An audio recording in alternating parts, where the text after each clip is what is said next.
Bravo. Alors, bonsoir tout le monde. Je suis vraiment contente qu'on puisse être réunis de cette façon-là ce soir. Et puis, je tiens quand même à commencer la soirée en reconnaissant le fait que la galerie d'art Antoine Sirois est située sur un territoire ancestral non cédé Abénaki, qui est le Ndakina. Puis simplement juste de garder en tête que ce fondement colonial-là est celui sur lequel on base nos échanges, malheureusement encore. Et puis, donc voilà, bienvenue tout le monde. Et puis, comme vous savez, cet événement-là est relié à une exposition tripartite qui avait lieu. C'est vraiment une exposition d'envergure d'Isabelle Ayer qui s'appelle Dénoncer, que Mona Hakim a commissarié. Mona est avec nous ce soir. Et puis, donc, il y avait lieu à la fois à la Galerie d'art Antoine Sirois, mais également à Plein Sud, Centre en art actuel à Longueuil, qui est l'instigateur de ce grand projet, et aussi à la salle Alfred Pellan de la Maison des arts de Laval. Et chacune de ces expositions-là avait une thématique particulière et on s'est inspiré de celle qui prévalait, qui prévaut en fait, parce que l'exposition est toujours là à Sherbrooke, pour cet événement ce soir, puisque dans l'exposition qui est à Sherbrooke, il y a un volet de la pratique d'Isabelle qui est assez inédit. De ce que je comprends, ce n'est pas quelque chose qui avait été exploré beaucoup auparavant dans son travail, qui était plutôt dédié au paysage. C'est la documentation des militants, des citoyens qui sont engagés dans des causes environnementales. Et Isabelle a mis énormément de temps, d'énergie à accompagner ces regroupements-là qui se battent finalement pour leur paysage, pour leur territoire. Et on a voulu mettre ça en lumière et vraiment créer un pont entre les propositions artistiques qu'on retrouve dans l'exposition et les militants qui sont sur le terrain, faire le lien avec les luttes et créer un événement de solidarité. Donc, au fond, à la fois de solidarité entre l'art et les causes environnementales, mais aussi entre les foyers de lutte. Parce que, par exemple, on a ici des gens qui sont de l'Estrie, des gens qui sont de la Gaspésie. Donc, vraiment, de pouvoir être tous ensemble puis de discuter et de se donner des outils pour poursuivre. Donc, première chose, pour placer un petit peu l'événement. Et donc, le cercle, vous l'avez compris, on s'est vraiment inspiré d'une image d'Isabelle où on voit les militants qui sont assis au camp de la rivière et qui sont en train de discuter. Et ce cercle-là symbolise une forme de, comment dire, d'égalité entre les personnes. Et c'est un petit peu sur cette base-là qu'on veut proposer l'échange de ce soir. Donc, un échange très simple, très décontracté. En fait, l'image porte à peu près tout ce qu'on souhaitait mettre de l'avant dans cet événement-là, bien qu'on ne l'ait pas souhaité initialement sur Zoom. Donc, c'est une grande chance de pouvoir se réunir sous l'égide de l'université. En fait, que l'université nous permette d'avoir un événement comme celui-là. Et on s'est associé d'ailleurs à l'université à un regroupement, au Centre universitaire de formation en environnement, le CUF, qui nous a aidés dans les communications. Puis il y a José Courtemanche qui est ici, là, que je voyais pour la première fois. Salut José. Et il y a aussi l'Association de la maîtrise en environnement de l'Université de Sherbrooke. Laurel Quintin fait partie de cette association-là, la MERS, qui organise un colloque le 26 février, qui va être très intéressant, avec une thématique qui est similaire, au fond, à celle qui nous intéresse ce soir, c'est la culture au service des mouvements environnementaux. On a mis le site Facebook sur la page Facebook de l'événement, donc vous pourrez rejoindre, aller chercher toutes les informations qui vous intéressent, puis Laurel est là aussi. Alors, on veut dire que l'événement s'inscrit en solidarité avec Goldboro Parlons-en, qui est un regroupement citoyen, et on a Alexandre Ouellette qui est là comme porte-parole ce soir. Et puis, quoi d'autre? Évidemment, on a nos invités spéciaux, Pascal Bergeron et Rodrigue Turgeon, qu'on va présenter un petit peu plus tard. Et puis, j'aimerais aussi présenter Gabrielle Duchesne, qui est employée à la Galerie d'art Antoine Sirois, étudiante au certificat en art visuel Et je dois dire qu'elle a énormément contribué à la coordination de cet événement. Pas juste la coordination, vraiment la vision de l'événement. Elle a mis beaucoup d'elle-même. C'est une militante engagée aussi. Et puis, voilà, je lui cède la parole. Elle va assurer la modération de l'événement. Donc, pour débuter, on avait pensé qu'il serait intéressant de faire un rapide tour de table, puis j'insiste sur le rapide parce que, dans le fond, c'est ça, on va faire un petit tour de groupe pour avoir un portrait de qui est-ce qui est là ce soir. Je vais vous nommer à tour de rôle. J'ai ma liste avec moi. Puis je vous donne un maximum 30 secondes pour nous dire si vous avez déjà pris part à une lutte ou des luttes, si oui, laquelle ou lesquelles. À la fin du tour de table, on va visionner une courte vidéo réalisée par notre artiste invité qui va décrire son expo qui a lieu actuellement ici à Sherbrooke. À ce moment-là, ça serait important d'éteindre micro et caméra pour optimiser l'écoute. Puis par la suite, Isabelle va céder la parole à Rodrigue et Pascal qui vont introduire la période de discussion. Donc, sans plus tarder, on va commencer avec Josiane Bolduc. En 15 à 30 secondes, est-ce que tu as déjà milité pour une cause et si oui, laquelle? Est-ce qu'on m'entend bien? Oui. Oui, OK, parfait. Non, je ne peux pas dire que je milite activement, mais c'est plutôt dans un engagement vraiment au quotidien. Là. Pour moi, l'environnement, je pense que c'est quelque chose d'important depuis toujours. Puis ça l'était pour mon père, c'est quelque chose de familial, même avant, je pense que ce soit dans les tendances, disons. Donc, c'est une valeur qui est vraiment ancrée, là, tout simplement. Puis sinon, pour la courte présentation, je suis artiste visuelle, puis je suis aussi responsable du certificat en art visuel et j'enseigne aussi dans le cadre du certificat. Super, voilà. Merci beaucoup. Bonne soirée. Bonne soirée. Donc, je cède la parole à Charles Brodeur. Un instant. Allô? C'est ça. Moi, je suis le cas typique. Vous m'entendez? Oui. Parfait. Je suis le cas typique, moi, d'un observateur silencieux qui n'a jamais vraiment participé à des causes militées. En fait, je suis plutôt du genre à manifester toute seule avec ma pancarte devant le téléjournal, pour paraphraser La Traverse, ce qui n'est pas une bonne chose. Puis j'espère que ça va changer pour moi et pour plusieurs autres personnes. Voilà. Merci beaucoup. Nicolas Popovic. Oui. Moi, je suis un étudiant en sciences de l'informatique. Je crois que j'ai jamais vraiment lutté activement pour des causes. J'ai participé à des manifestations. Puis c'est ça, je suis ici mené par curiosité, puis par intérêt par l'art, et grâce à Gabriel Duchesne, entre autres. Merci. Mona Hakim.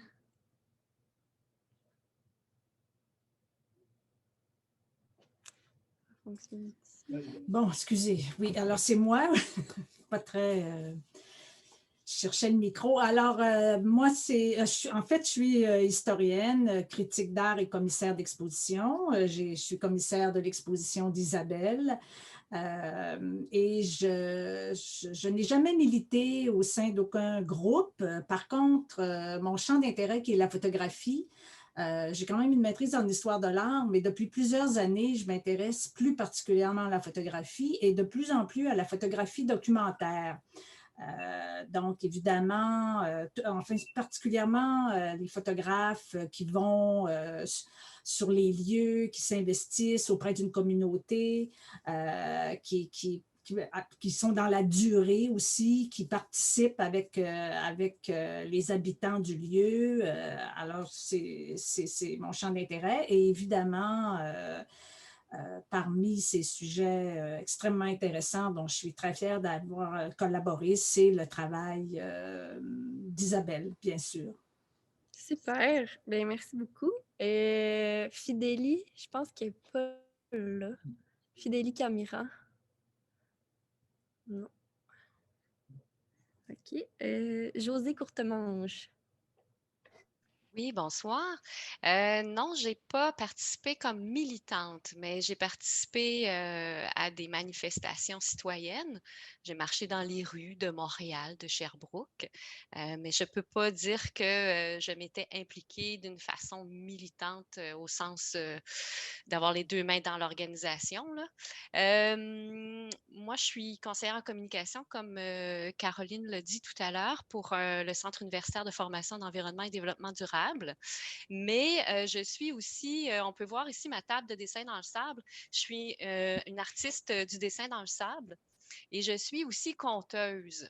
Et je suis depuis une année à peu près à l'affût de tout ce qui pourrait alimenter ma réflexion sur comment est-ce que les artistes peuvent contribuer à la transition.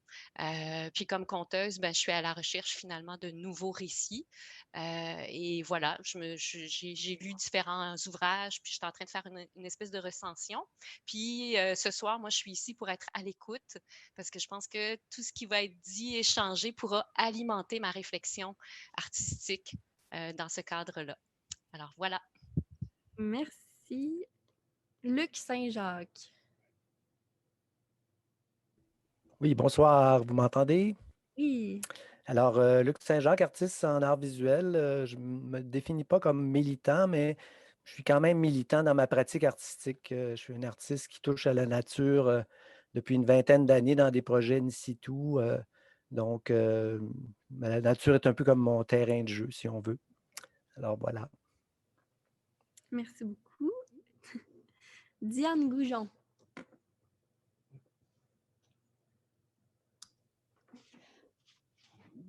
Oui, vous m'entendez? Oui. Ben moi, je suis artiste en art visuel. J'ai toujours été intéressée par notre position comme être humain vis-à-vis le monde naturel, si on en faisait partie ou si on était juste observateur ou consommateur.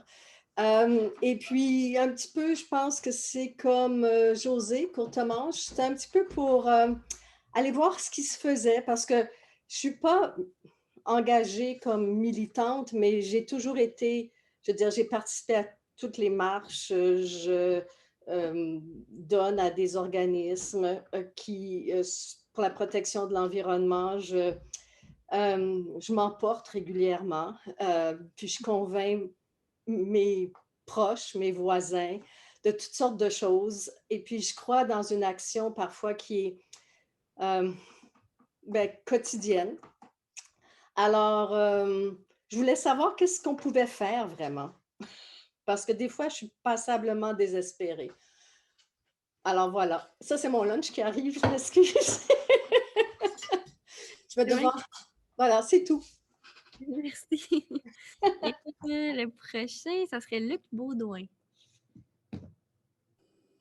Oui, bonsoir tout le monde. Moi non plus, je ne suis pas militant, mais je suis très en lien avec la nature. Depuis 4 ans, je demeure dans un développement écologique. J'ai fait construire mon atelier de manière écologique. Moi aussi, j'étais intrigué. Je suis ici à soir par curiosité de voir, de voir les possibles, les intentions. Je suis des ateliers de roues de médecine, donc amérindiens, puis une philosophie que je retiens, c'est-à-dire que si mon action pourrait être tellement juste qu'elle servirait aux 7 générations futures, donc ça, c'est mon inspiration pour mes actions dans le quotidien. Sinon, moi aussi, j'écris. J'ai moins écrit durant le COVID, mais j'écris pareil. Puis je compte avec des œuvres peintes, grand format. Là, c'est pour ça que j'ai fait construire l'atelier ici. Puis, je suis attentif aux matériaux que j'utilise, ouvert à créer avec la conscience de respecter l'environnement. Puis, dernière petite chose que je dirais, je suis tombé sur un petit livre écrit par Frédéric Lenoir puis Nicolas Hulot, que vous connaissez peut-être. C'est un militantiste en tout cas. Eux autres, ils ont écrit pendant le temps du confinement, d'un monde à l'autre, le temps des consciences.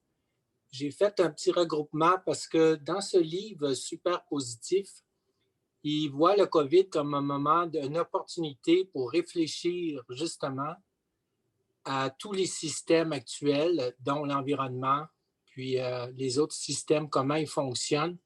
Puis c'est un petit livre qui donne des pistes de réflexion, mais surtout qui fait du bien à lire pour voir le confinement comme un temps de réflexion, une opportunité de faire des changements. Point à la ligne, je suis content de vous voir, puis je suis curieux de savoir ce qu'on va découvrir ce soir. Bye-bye. Ben, pas bye-bye, mais tantôt. Merci, Luc. Je vais peut-être l'aborder plus tard, mais si jamais il y a d'autres personnes qui auraient de la documentation à partager, je vous invite à peut-être inscrire le titre ou l'information dans le clavardage pour pas qu'on perde l'information. Oui, d'accord. On peut t'appeler à s'en partager plus tard aussi, là. Le prochain serait Julien Lamarche. Je sais qu'il est là, Julien. Je ne sais pas si... Oui. J'étais en train de manger à la table. Je viens de me replacer. Bonjour, bonjour à tous. Côté, moi, j'ai joué plus mon activisme depuis une couple d'années dans plus de la mise en place de projets citoyens ou l'appui de projets citoyens. Là, donc, pas tant dans les luttes nécessairement, mais dans participer à des projets dans la transition. Puis, j'étais très heureux de revoir certains visages que ça fait trop longtemps que j'ai vus. Donc, allô à Luc et à Lucie, là, entre autres. Donc, bien curieux d'entendre. Et puis, toujours aussi intéressé là, par justement comment les arts peuvent porter la cause environnementale. Bien intéressé pour cette soirée. Merci, Julien. Je viens de voir que Fidélie vient de se joindre. Dans le fond, Fidélie, on a commencé un tour de table où j'ai demandé à tout le monde de juste nous dire en 30 secondes si avait déjà lutté pour une cause en particulier. Je ne sais pas si tu as envie de nous en parler. Est-ce que vous m'entendez? Oui. Bonjour, je viens de finir un travail d'équipe. Je suis vraiment contente de me joindre à vous. Une cause en particulier, je me suis pas joint à un mouvement activiste dans ma vie à date, mais je me suis sentie vraiment interpellée par les manifestations pour l'environnement en 2019. J'en avais fait vraiment beaucoup à Sherbrooke puis à Montréal, puis ça m'avait fait tellement du bien de pouvoir me rassembler avec des gens puis qu'on se donne des solutions. Puis c'est autour de ce moment-là que j'ai commencé à domester puis à avoir des façons concrètes dans ma vie où je pouvais être dans la décroissance. Fait que je dirais que c'est le moment que j'ai vécu le plus proche de l'activisme, de filer cette énergie-là commune qui était full nourrissante. Mm-hmm. Merci beaucoup. Et dans le fond, la prochaine personne, ça serait Laurel. Laurel Quintin.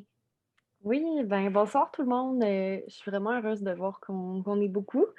Je pourrais pas dire que je suis une militante, mais je me considère peut-être plus comme une manifestante. Fait que moi aussi, je participe beaucoup aux manifestations, que ce soit le Jour de la Terre ou encore contre la lutte au changement climatique, la marche pour le climat qu'on a vécu l'année passée.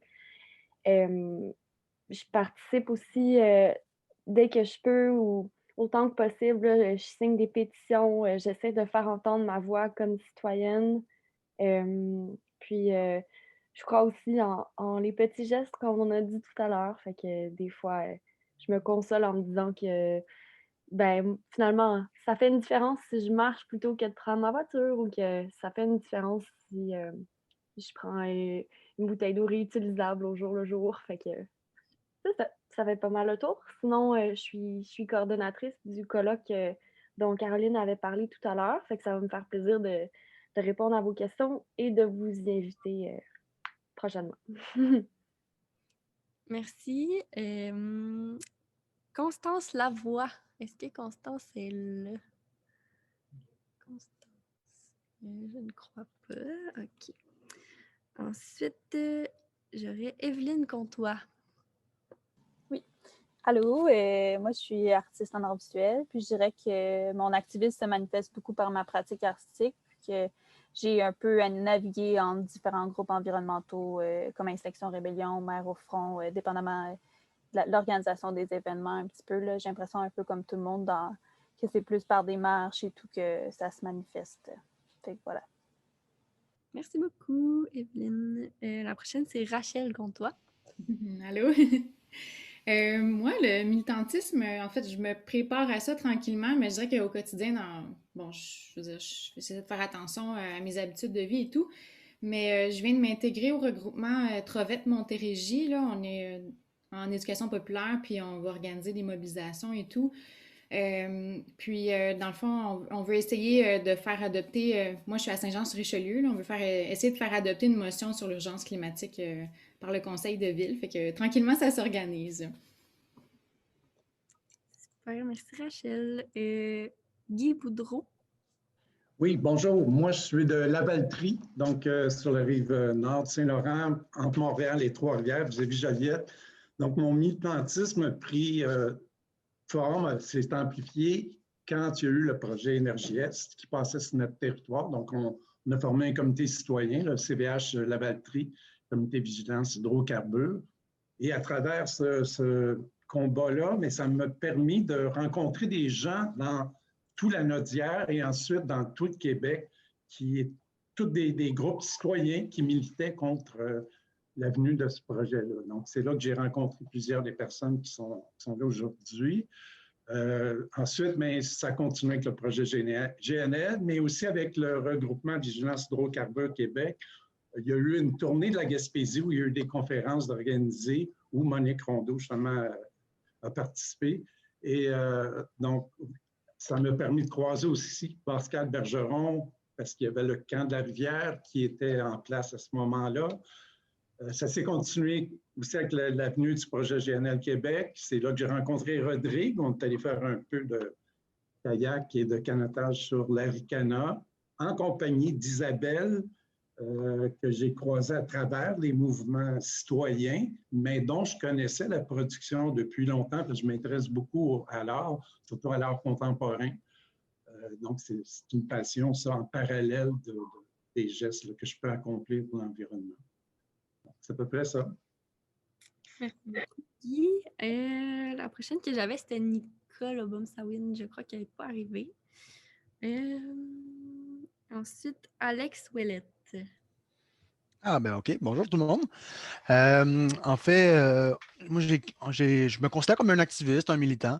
En novembre 2019, via l'appel de Pascal Bergeron, j'ai créé le collectif Goldboro, parlons-en, qui s'intéresse vraiment au projet Goldboro, qu'on parlera peut-être souvent plus tard. Et puis, bref, c'est un long processus, mais on a réussi là, à aller rejoindre environ une centaine de personnes là, en Estrie puis en Montérégie pour les alerter sur le projet Goldboro. Et puis sinon, dans la vie de tous les jours aussi, là, je m'implique dans le collectif à Sherbrooke, Solidarité sans frontières, qui s'intéresse beaucoup aux droits des immigrants et migrantes. Donc, c'est ça. Je ne ferai pas mon histoire de vie, mais c'est pas mal ça pour l'instant. Merci, Alex. Monique Rondeau. Oui, bonsoir. Je suis contente que Guy Boudreau ait pu parler avant moi. Moi, je suis une militante pour l'eau depuis longtemps, avec Au Secours d'abord, puis ensuite pour les questions de gaz de schiste, pour Énergie Est, puis finalement GNL Québec, etc., et puis avec le regroupement Vigilance Hydrocarbures Québec. Je veux mentionner, comme Guy le fait, la tournée qu'on a eu la chance de faire, le tour de la Gaspésie, eau hydrocarbures, le tour de la question. Lors de ce tour-là, puis là, Guy, j'espère que tu vas m'aider parce que l'artiste, j'oublie le nom de l'artiste, Guy a insisté Guy et Odette Sarrazin ont insisté pour qu'on apporte des œuvres d'art dans notre tournée qui était faite de différentes conférences à différents endroits partout autour de la Gaspésie. Et j'avoue qu'au début, je me disais, mais pourquoi est-ce qu'on transporte des tableaux de cette dimension? Qu'est-ce que ça apporte? Et j'ai pu vivre et réaliser à quel point ça faisait partie, puis comment c'était important. On était dans des locaux assez impersonnels parfois, puis on voit nos photos avec ces magnifiques peintures, ça vraiment... Et puis les moments où on était là dans la salle, comment ça l'a apporté vraiment quelque chose. Et c'est à ce moment-là aussi que j'ai fait la connaissance d'Isabelle Ayer, qui, elle, était allée au camp de la Rivière puis qui est venue nous rejoindre à la baie des Chaleurs après. Et puis, l'été dernier, mon ami Guy m'a envoyé ce livre, ce fameux livre, Le camp de la Rivière, avec les magnifiques photos que Isabelle a faites de militants partout. Et je découvre un autre aspect de la militance et l'élément qui nous manque trop souvent. Moi, dans les rues, j'ai eu la chance de faire des percussions avec une batucada à certains moments. Puis, cet élément artistique, que ce soit visuel ou sonore ou chant, musique, etc., compte. C'est vraiment, vraiment très important pour porter la parole des militants. J'en suis de plus en plus sensible. Puis je remercie à ceux qui ont participé à me sensibiliser à ça. J'y crois vraiment. Alors, Guy, s'il te plaît, voudrais-tu m'aider à retrouver le nom de l'artiste qui nous a suivis dans le tour de la tour de la question? Malheureusement, je n'ai pas la mémoire des noms. Je cherche depuis tantôt. On va revenir. On revient avec ça. Merci. Merci beaucoup, Monique. Dans le fond, je serais déjà rendue à Isabelle. Fait que je vais juste faire un petit rappel qu'après la présentation d'Isabelle, on va écouter une vidéo qu'elle a réalisée. Puis je vous inviterai à fermer micro et caméra lorsqu'on va écouter la vidéo pour optimiser l'écoute. Donc, Isabelle, c'est à toi. Donc, Isabelle Ayer, artiste, photographe et vidéaste. Mon expérience du militantisme remonte aux années 90. J'ai travaillé pour Greenpeace pendant une période d'environ 6 mois, mais ça m'a vraiment marqué. Ensuite, j'ai pris part au mouvement étudiant quand j'étais au Cégep du Vieux, donc à peu près dans la même période. J'ai milité un peu au sein de Québec solidaire.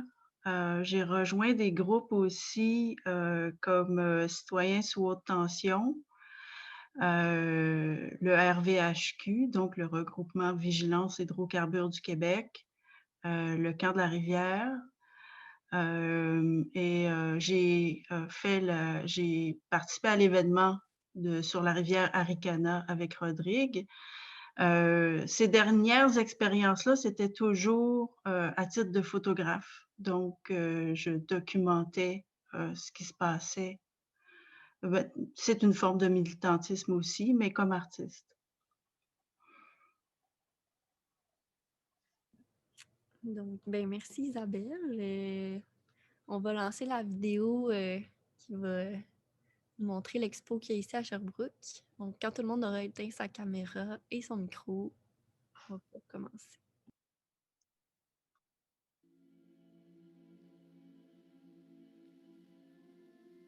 L'exposition Dénoncée présentée à la Galerie d'art Antoine Sirois de l'Université de Sherbrooke fait partie d'un projet d'exposition plus vaste qui est diffusé dans 3 lieux au Québec. Les 2 autres volets de cette exposition tripartite sont présentés à la salle Alfred Pelland de la Maison des Arts de Laval et à Plein Sud, Centre d'exposition en art actuel à Longueuil. C'est une exposition engagée qui explore des enjeux sociaux et politiques liés à l'environnement. Elle réunit des œuvres provenant de 3 séries photographiques différentes ainsi que 2 vidéos.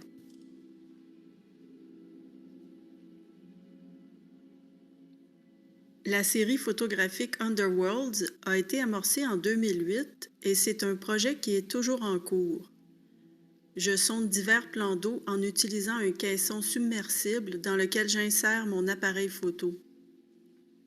Je photographie des environnements immergés de tous les genres, particulièrement des milieux pollués ou des écosystèmes fragiles.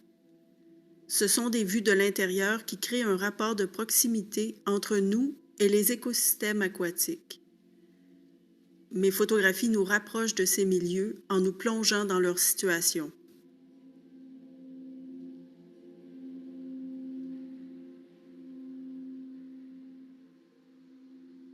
La vidéo Flow a été réalisée en 2013. Elle explore notre rapport à l'eau en soulignant son importance vitale et en évoquant les cas de désastres écologiques qui sont de plus en plus fréquents. Elle met en parallèle une petite rivière et des raffineries de pétrole. C'est une œuvre qui a été réalisée peu de temps après l'accident ferroviaire de Lac-Mégantic et qui s'en inspire.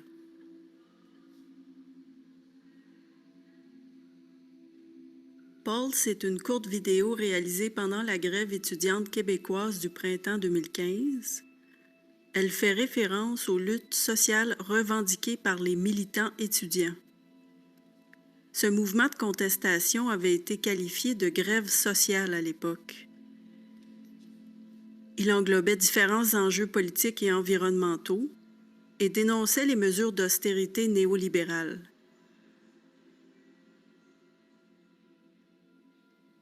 Mon intérêt envers le mouvement étudiant m'a amené vers une pratique artistique encore plus engagée et qui pourrait rejoindre une forme d'activisme.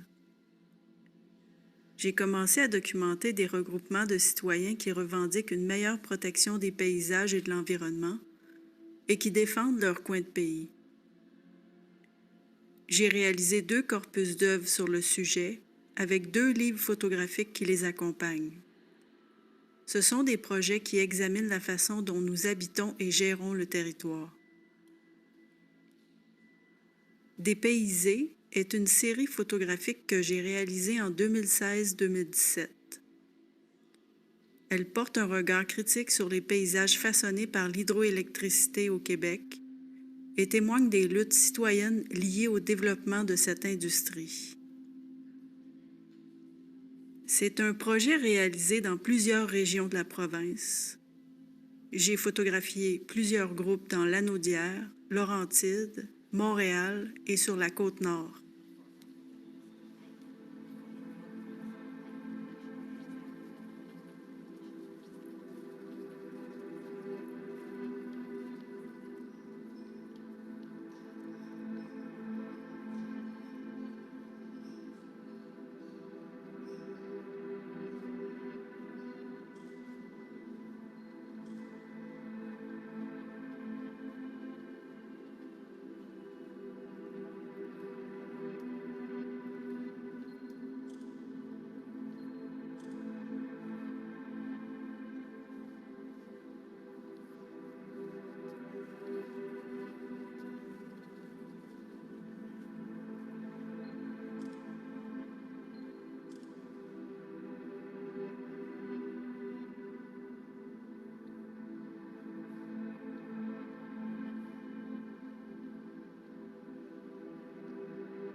Le Camp de la Rivière est un projet que j'ai réalisé entre 2017 et 2019.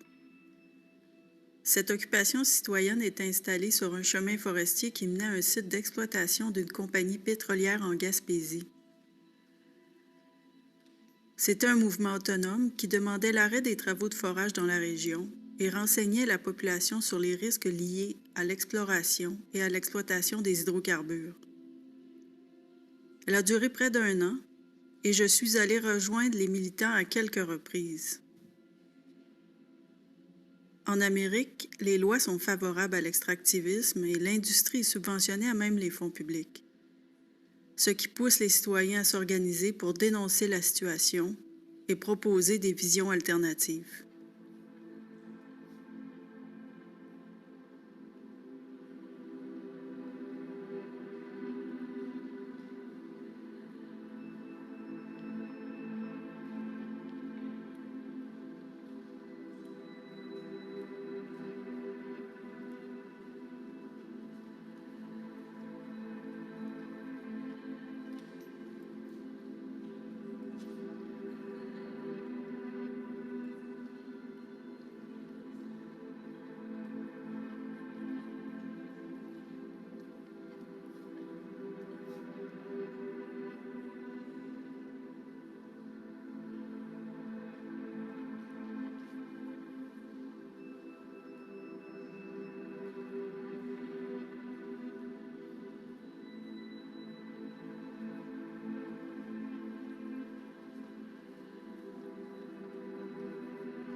Je m'intéresse à la résistance citoyenne et à ceux qui luttent pour un monde meilleur, par la création, parce que je crois que l'art peut contribuer à un certain éveil, transformer les mentalités et amener les gens à se mobiliser. Dans notre contexte politique actuel, où les institutions publiques sont de plus en plus démantelées, la priorité est axée sur un développement économique qui ne profite pas à la collectivité. Nos militants sont des lanceurs d'alerte qui se battent pour un environnement plus sain et une société plus équitable. Ils prennent le relais de gouvernements qui nous laissent tomber. Mes projets sont une reconnaissance de cet engagement, de la solidarité et du don de soi. Donc, merci beaucoup, Isabelle. J'espère que tout le monde a eu pas trop de problèmes avec la vidéo et que ça s'est bien diffusé. Donc, Isabelle, je te laisserai prendre la parole si tu veux t'exprimer là-dessus.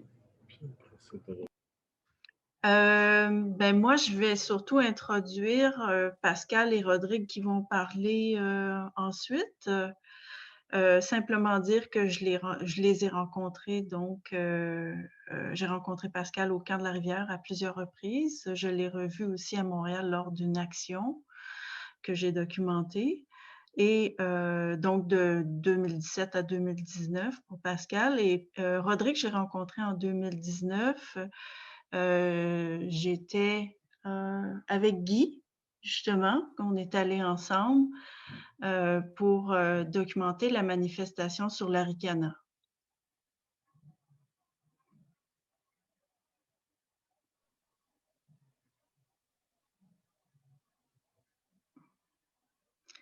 Donc, je ne sais pas si c'est Pascal ou Rodrigue qui doit prendre la parole ensuite.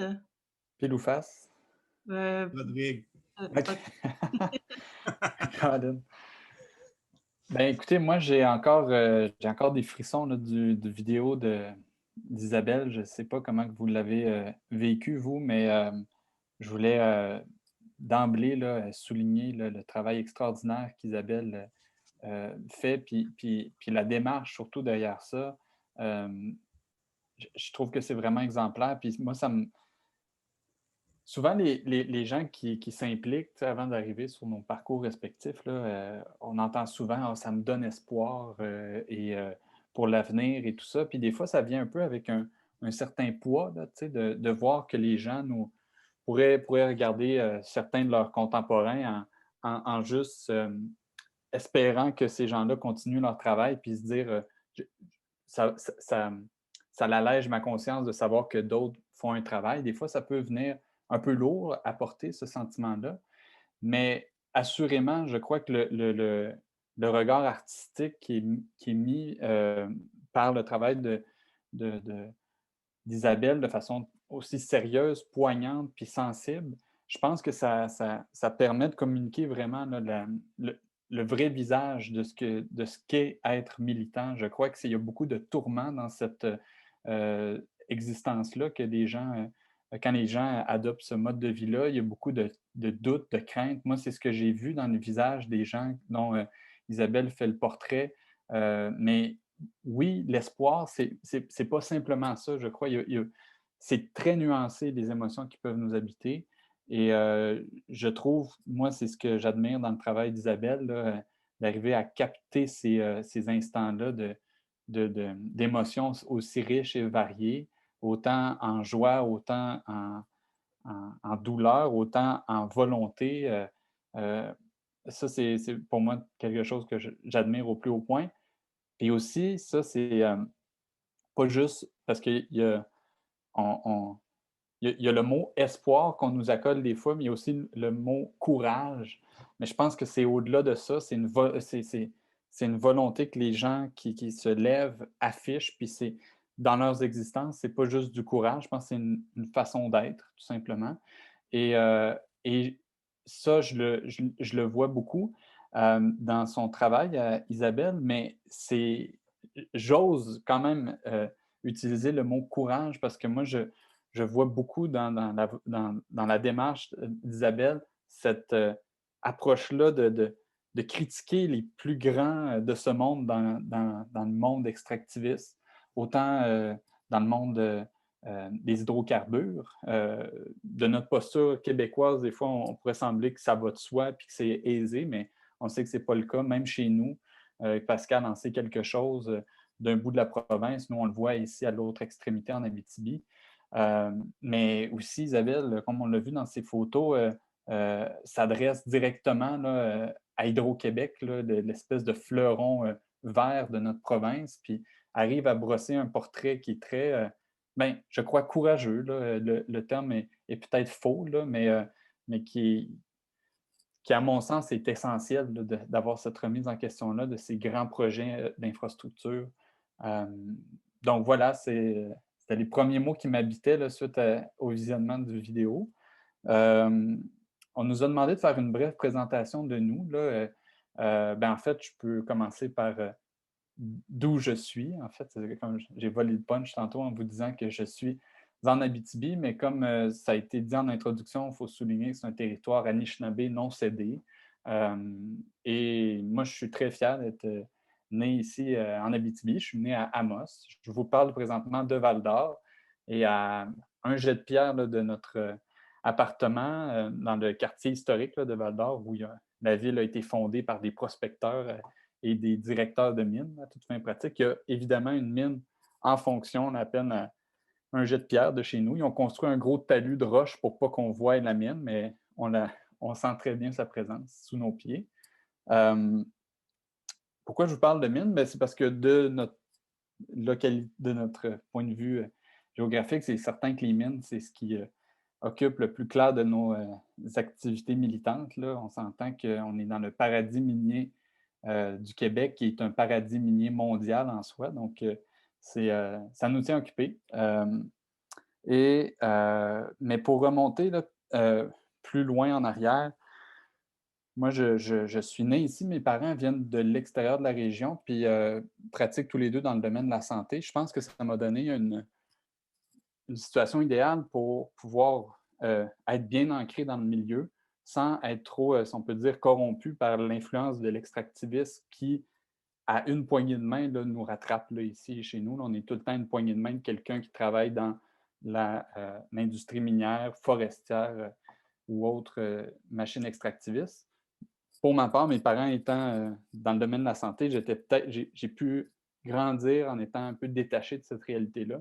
Surtout qu'eux n'étaient pas natifs du coin. Mais reste que je suis quand même un Abitibien très fier, puis j'ai de très bons amis qui évoluent dans le domaine minier, dans le domaine forestier, et tous les autres là, qui nous viennent en tête. Donc, d'apprendre à vivre avec ces réalités-là locales, c'est pas toujours évident quand on veut dénoncer, là, pour reprendre le nom de l'exposition, mais ça nous permet d'avoir une approche peut-être plus sensible, peut-être plus respectueuse des gens, là, parce qu'on s'entend qu'on n'est pas ici pour critiquer des personnes, mais des écosystèmes sociaux, là, pour le dire ainsi respectueusement.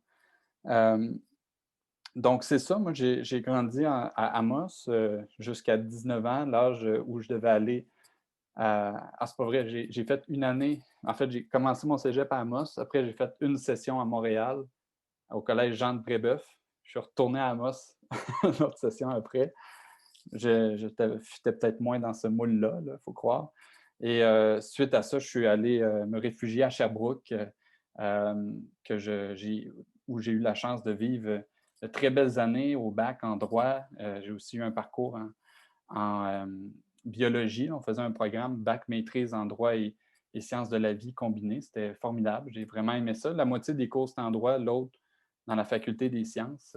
Donc, c'était très enrichissant. Puis suite à ça, je suis retourné en Abitibi pour 2 ans. Puis je dirais que même si j'avais toujours été impliqué à l'école dans des liens, dans des causes environnementales et étudiantes, c'est au retour suite au bac à Val-d'Or, plus précisément, que l'implication chez moi a pris plus d'ampleur. On a découvert la présence d'une mine à ciel ouvert avant le reste de la population, avant que la mine en informe la population. Cette mine-là visait à exploiter un gisement qui était situé à peine à quelques mètres, là, quelques dizaines de mètres, d'une source d'eau d'une pureté exceptionnelle, l'Esquerre Saint-Mathieu-Berry, que vous connaissez tous comme étant la source d'eau d'où épuiser les bouteilles d'OSK. Donc, ça nous posait un problème parce que là, ce n'était pas juste une mine d'or comme les autres où c'est facile de dire l'or, ça ne sert à rien. Nous, notre mine, c'est une mine de lithium. Fait que le débat entre l'eau et les chars électriques, c'est ça qui nous habite. Fait au niveau des grandes nuances, là, je vous dirais que ça... Mais on est quand même... On a affronté là, comment dire, cette possibilité que le reste de la population ne soit pas sensible à nos préoccupations en disant « on a besoin de chars électriques, bon, vous êtes qui pour vous opposer à ça? » Puis on est allé voir la population, on a fourni des informations du mieux qu'on pouvait, on a participé à toutes les séances de consultation, entre guillemets, du promoteur. Et ça nous a finalement mené, là, avec des amis, à constituer un comité citoyen. Puis c'est, je crois, à partir de ce moment-là, que tout a déboulé pour moi, dans le domaine minier, là, en soi. Donc ça, c'était en 2017. Ça continue encore aujourd'hui. 4 ans plus tard, on est très impliqués face à ce projet-là. Si vous avez des questions, on pourra rentrer dans les détails. Mais je voulais simplement, puis je ne sais pas combien de temps il me reste, puis je veux passer la parole à Pascal, mais je voulais juste faire le portrait de dire, bon, après ça, je suis retourné, après 2 ans à travailler en Abitibi, je suis retourné à Sherbrooke, finir mes études. Là, je suis de retour en Abitibi. Je vais être assermenté comme avocat dans 1 semaine, vendredi prochain. Je fais mon stage du barreau en ce moment au Centre québécois du droit de l'environnement. Et c'est un organisme qui est formidable, puis je le mentionne ce soir parce que c'est un organisme à but non lucratif, ce n'est pas un cabinet d'avocats. Puis nous, ce qu'on fait, c'est qu'on est là pour accompagner des citoyens de partout au Québec qui ont des questions d'ordre juridique en lien avec une volonté là, justement de protection de l'environnement, du territoire. Et parce qu'on le sait, c'est des machines immenses là, et qui vont affliger plein de petits milieux aussi souvent. Fait qu'on a des gens de toutes les régions qui nous écrivent, qui ont des questions d'ordre juridique. Qu'est-ce qui se passe? Mes conseillers ont pris telle décision, on n'a pas été informés, puis, etc. Mais ça va de cet ordre-là jusqu'à des grands projets d'hydrocarbures ou de mines, etc. Puis moi, je vous le souligne, ce soir, je voulais vous en parler de cet organisme-là parce que je suis bien placé tous les jours. Je parle avec des gens de tous les milieux. Puis, à mes yeux, c'est ça qui me pas qui me donne confiance, je ne vais pas revenir dans le terme de l'espoir et du courage, mais... Nourrit, mettons. Pardon? Qui te nourrit, mettons. Oui, puis qui me nourrissent l'âme, puis qui me donne la volonté de continuer dans ce milieu-là et de ne pas lâcher prise, puis de continuer. C'est que je suis très bien placé pour savoir qu'il y a des gens partout au Québec qui se mobilisent pour ce qu'ils veulent, pour le bien, pas juste d'eux, mais des animaux qui vivent auprès d'eux, de leurs voisins, des aînés mais qui sont peut-être plus vulnérables face au changement climatique, comme leurs enfants qui sont peut-être même pas nés ou à naître. Puis, je ne vais pas te couper, là. Peut-être que c'est le temps de passer à Pascal. Oui. Puis là, j'ai vu quelques petits émoticônes se lever pendant que tu parlais. Là. Je laisserai Pascal parler, puis après ça, on va vraiment embarquer dans un moment d'échange et de discussion pour ceux qui auront des questions. Là. Peut-être les prendre en note si vous avez peur de les oublier. Puis c'est ça. Fait que je vais laisser Pascal continuer là-dessus. Merci de m'avoir coupé. Puis, je t'invite à faire de même avec Pascal aussi, en passant. Ça va être décousu ce que je vais dire. J'ai pris plein de notes à mesure que les gens parlaient, des choses auxquelles j'aimerais me raccrocher dans ce que je voulais dire aujourd'hui. Le camp de la rivière, bon, c'est quoi? Bon, le rôle de l'artiste dans la mobilisation sociale. Mettons que j'y vais sur ce thème-là, parce qu'il y a plein de choses pour se relier à ça dans ce que j'ai vécu au camp de la rivière, puis dans ce qu'on a entendu aujourd'hui, puis dans ce qu'on a vu à travers l'exposition. J'aimerais reconnaître pour commencer la présence de toutes les personnes qui sont autour de la table. C'est super précieux de vous avoir là aujourd'hui. Moi, je suis habitué de parler avec des gens qui sont convaincus, qui sont convaincus que l'extractivisme, ce n'est pas la voie à suivre pour assurer la survie de la planète. Des gens qui sont déjà impliqués dans des luttes. Puis quand j'ai suggéré qu'il y ait un tour de table sur les luttes dans lesquelles les gens étaient impliqués en préparation de la rencontre de la soirée, je m'attendais en fait à ce que la plupart des gens amènent quelque chose de cet ordre-là de leur vie, disent bon, moi je suis en lutte contre tel projet, je suis en lutte contre... Et puis non. Mais ça, c'est ma première surprise, c'est que la plupart des gens qui sont ici ce soir, ben, c'est pas ça leur background. Fait que si l'art peut amener une première chose très positive à l'engagement social, à la lutte contre, c'est un dialogue. C'est un dialogue entre les gens qui sont en lutte et ceux qui ne le sont pas. Ce dialogue-là, il est très difficile à ouvrir. On a beaucoup de mal à avoir notre place dans les médias de masse. Dans ce que je fais, dans mon activité entre guillemets militante, je fais beaucoup de demandes d'accès à l'information pour savoir c'est quoi les projets en cours, c'est quoi les permis qui sont en train de sortir, c'est quoi les plans de la machine pour venir driller ici en Gaspésie. Et le peu de réponses que je réussis à avoir, eh bien, souvent, c'est difficile même de trouver des médias de masse qui ont envie de le relayer. Il y a un puits qui a explosé à Batiscan au mois de février 2020. Ça n'a pratiquement pas été couvert, alors que c'est scandaleux. Je veux dire, le ministère de l'Énergie et des Ressources naturelles savait que ce puits-là était problématique. Je l'ai vu dans les rapports d'inspection que la compagnie remettait au ministère à chaque année, que ce puits-là n'était pas conforme et que cette non-conformité-là allait provoquer éventuellement quelque chose de grave. Et il n'y a eu aucune intervention du ministère. Et il n'y a pas de place pour sortir ce genre d'informations-là dans la population. Ça prend des dialogues avec les gens pour parler de ces choses-là. Donc, pour moi, ça, c'est peut-être un des premiers rôles de l'art par rapport aux luttes. Puis les luttes, pour moi, ils s'inscrivent contre quelque chose, contre l'extractivisme, je l'ai nommé.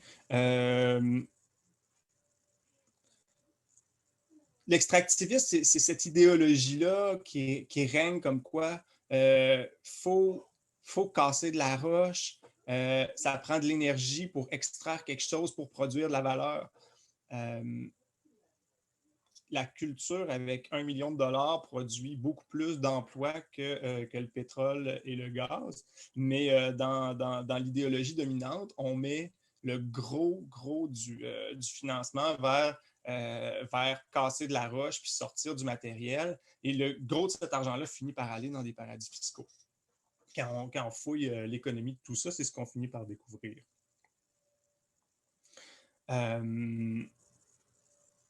Et il n'y a pas beaucoup de moyens pour empêcher tout ça d'arriver. On peut signer des pétitions, on peut interpeller le gouvernement dans des lettres. Il y a une lettre qui va sortir à propos des forages pétroliers et gaziers au Québec, probablement cette fin de semaine sur le site du Soleil. Là, on liste les indices du retour des forages pétroliers et gaziers au Québec. On a eu presque 100 signatures de citoyens et citoyennes de groupes environnementaux autour de cette lettre-là. Puis on les fait, ces choses-là, les lettres puis tout. Mais quand moi, je rédige une lettre comme celle-là puis que je la fais signer autour, je ne me dis pas que cette lettre-là va changer quelque chose. Je me dis que les gens qui signent, on peut les fédérer puis les mettre en action, puis que là, on va pouvoir générer du changement. Puis comment on va pouvoir générer ce changement-là? Ben, c'est en mettant nos corps sur la route des compagnies extractives. Si entre la machine et le but de la machine, il y a un corps humain qui ne veut pas se tasser, eh bien, il y a de fortes chances que l'opération soit interrompue. Et chaque fois qu'on gagne du temps dans une de ces opérations-là, on a une chance de plus de mettre le projet en échec. La stratégie la plus efficace du mouvement écologiste, en fait, au Québec. Puis je pense partout dans le monde, c'est de gagner du temps jusqu'à ce que les investisseurs se tannent puis décident d'aller mettre leur cash ailleurs. C'est ce qui fonctionne en général le mieux. L'ultime stratégie dans cet effort-là, ben, c'est l'écart entre, mettre nos corps entre la machine et son objectif. Puis, tu sais, je dis ça de même, là, hein? C'est quoi ça, mettre un corps entre la machine et son objectif? Hein? Ben, le camp de la rivière, c'était une manière de faire ça. On n'était pas tout à fait entre, on était comme un peu à côté, on était sur le bord d'un chemin d'accès, on ne le bloquait pas, mais on avait les médias sur nous autres, on le gênait. Puis par le camp de la rivière, ben, il y a eu un blocage dur, là, des gens cagoulés qui se sont perchés en haut de la montagne, qui sont restés là une semaine. Ils ont fini par se faire sortir par le véhicule blindé de la Sûreté du Québec. Puis quand le véhicule blindé de la Sûreté du Québec est arrivé, ben, ces gens-là avaient disparu. Mais il restait le camp d'appui qui était là, au bas de la montagne, le camp de la rivière, qui lui a persisté pendant, puis je te corrige Isabelle, c'était pas près d'un an, c'est plus d'un an qu'on a passé là-bas. Ouais. C'était du 7 août 2017 je ne me souviens plus de la date exacte, mais c'était la fête du travail de septembre 2018, donc 2 ou 3 septembre. Et pour réussir à mettre nos corps en jeu comme ça, bien, ça prend une étincelle. Cette étincelle-là, souvent, c'est une mise en scène. C'était du théâtre, le camp de la rivière. Là. Les médias venaient nous voir, puis combien de temps vous allez rester là? On va voir. On ne le sait pas. On va rester là jusqu'à ce qu'ils partent, eux autres. Il y a un bluff. Il y a un bluff, mais il y a une création de quelque chose qui tente d'induire les gens à se mettre là, à le banaliser. Puis c'est peut-être un autre... oui, dans la création, dans la mise en scène, il y a un rôle pour banaliser ça, mais après ça, dans l'exposition de ce qu'on est en train de faire, il y a quelque chose qui aide à banaliser cette mise en jeu des corps qui permet d'éventuellement rejoindre les gens et les amener sur le terrain. De l'extérieur, vu du bulletin de nouvelles, le camp de la rivière, ça a l'air d'un lieu très, très difficile où on est en confrontation constamment. Bon, évidemment, il y en a eu un petit peu. Là. On a vu, on était allègrement... il y avait des hélicoptères qui volaient à 8 pieds de nos têtes là, la première semaine pendant qu'il y avait le blocage dur en haut. Là. Puis même quand le blocage dur a lâché, ils ont envoyé une armée de flics de Québec qui venaient nous interroger pour savoir où est-ce qu'il était passé ce monde-là, puis qu'est-ce qui se passait. Bref. Mais au-delà de ce petit bout-là qui était un peu plus confrontationnel, c'est dans la durée que ce genre d'action-là réussit à avoir toute son efficacité.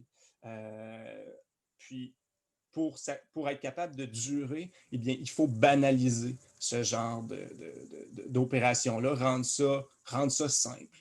Descendre une rivière en canot à, combien vous étiez, Rodrigue? 50, 60, 200, je ne sais pas. 200, oui. Descendre une rivière en canot à 200, on met notre corps en gang de manière... Tu sais, finalement, ça a l'air d'un gros party. On lit des livres. Hein? On est une gang d'intellos qui lisent des livres sur l'écologie sur le bord d'un chemin forestier. Puis ça arrête un projet de forage en Gaspésie. Temporairement, hein, en ce moment, ils poursuivent le gouvernement du Québec parce qu'ils ont demandé un permis en catimini il n'y a pas longtemps. Puis ils ne l'ont pas eu comme ils pensaient l'avoir, en tout cas. Ils ne l'ont pas eu, peu importe les modalités. Je pense qu'il va falloir que je t'arrête là, si on veut avoir le temps d'échanger un peu, mais je trouve ça vraiment intéressant tout ce que tu disais. J'aurais continué à t'écouter toute la soirée. Là. Mais bon, je pense qu'il y a peut-être des questions qui se sont pointées. Oui, t'avais-tu quelque chose? Ben oui, il y a une dernière chose que je voudrais souligner. C'est un truc que Luc a dit d'entrée de jeu à propos des 7 générations. Se relier aux 7 générations suivantes, ça veut dire quoi ça? 200 ans? Oui, mais c'est comme compliqué 200 ans. Mais on a besoin de mettre en place des pratiques de l'ordre du théâtre puis du rituel. Fait ça prend des rituels, puis des rituels un peu théâtraux pour réussir à se relier à ce qui va se passer dans 200 ans pour le ramener aujourd'hui. Moi, c'est une de mes boussoles dans la vie, cette génération, mais ça m'a pris des exercices d'élongation morale pour arriver là. Bref, voilà ce que je voulais dire sur le rôle de l'art. Merci, Gabrielle. Ce rappel-là, c'est vraiment pertinent. Je suis vraiment d'accord avec ça. Puis, dans le fond, moi, je vais lancer des petites idées, là, parce que, dans le fond, ce que vous pouvez venir faire comme échange, ça peut être autant de parler de votre opinion par rapport à l'expo d'Isabelle, de poser des questions à nos invités spéciaux, créer une discussion entre tout le monde, essayer de trouver des outils, entre autres, comment ce qu'on avait soulevé dans une discussion préalable, comment donner des outils aux générations plus jeunes pour les luttes qui s'en viennent. Donc, c'est ça. S'il n'y a pas de questions qui naissent, moi, je vais en avoir. Mais je pense qu'il y a peut-être Monique qui a levé la main quelques fois. Je ne sais pas si Monique... Non, c'était plus pour t'exprimer avec des symboles. Je vois Luc Baudouin qui a la main levée. Luc, tu peux prendre la parole. Oui. Avant une question, je trouve, Isabelle, ce que tu as fait m'inspire. C'est comme si tu m'as ouvert une porte pour allier la créativité en moi, puis la planète qui est toujours présente, mais qui était comme, on dirait, un à côté de l'autre. Puis là, tu as comme créé un chemin. Puis avec les discours de Pascal et Rodrigue, c'est comme si l'information que vous avez communiquée, si je pouvais avoir comme un suivi, c'est comme les éléments de création qui pourraient servir à produire soit des textes ou des images, fait des grands formats qui auraient trait avec les enjeux, les impacts, tous les éléments extractivistes, oui, et l'eau, vous avez mentionné l'eau, ça c'est un élément qui me parle beaucoup. Moi j'appelle la planète bleue là, dans ma tête, c'est tous les projets qui sont liés à ça. Puis, juste rajouter, avant de passer la parole à quelqu'un d'autre, j'ai perdu mon fil. Donc, si j'étais alimenté de vos débats, ça me donnerait des outils pour ma propre création qui m'intéresseraient à soit à devenir des contes ou tout ça, ou des grands formats, mais le mélange des deux, là, parce que je reviens à Isabelle, parce que ce qui m'a touché, c'est des émotions. Puis j'ai ouï dire que lorsqu'on touche les gens avec les émotions, ça a une influence parfois plus grande que des discours intellectuels qui sont importants aussi, l'arrimage des deux. Mais je reviens à Isabelle, je te remercie beaucoup. Moi, tu m'as vraiment ouvert une porte en tant qu'artiste. Puis c'est appuyé par les gens comme Pascal puis Rodrigue qui sont, j'appelle ça, sur le chantier, là. Je ne sais pas si c'est vers là que je veux me rendre, mais au moins l'inspiration arrive comme source de créativité par rapport à ces projets-là. C'est ça que je veux mentionner. Puis je vous félicite pour ceux qui sont vraiment impliqués corps et âme. Homme. Bon, d'accord. Merci. Puis je passe la parole à quelqu'un d'autre. Oui, je sais pas. Au début, il y avait comme une question pour Isabelle, mais je pense que c'était plus des remerciements, là. Sinon, il y aurait Laurel qui était la prochaine qui avait levé la main. Oui. Moi, je suis aussi super inspirée par les conversations qui ont lieu ce soir. Puis, en fait, j'ai plein de questions. J'ai toujours plein de questions. Je suis déjà connue dans le département pour être celle qui n'a pas la langue dans sa poche pour poser des questions. Puis, en fait, moi, j'aimerais savoir votre processus parce que je ne sais pas à quel point l'astrologie a un rôle là-dedans, mais je suis balance. Puis, je fais souvent l'avocat du diable, même avec moi-même. Puis, j'ai de la difficulté à prendre position de façon ferme.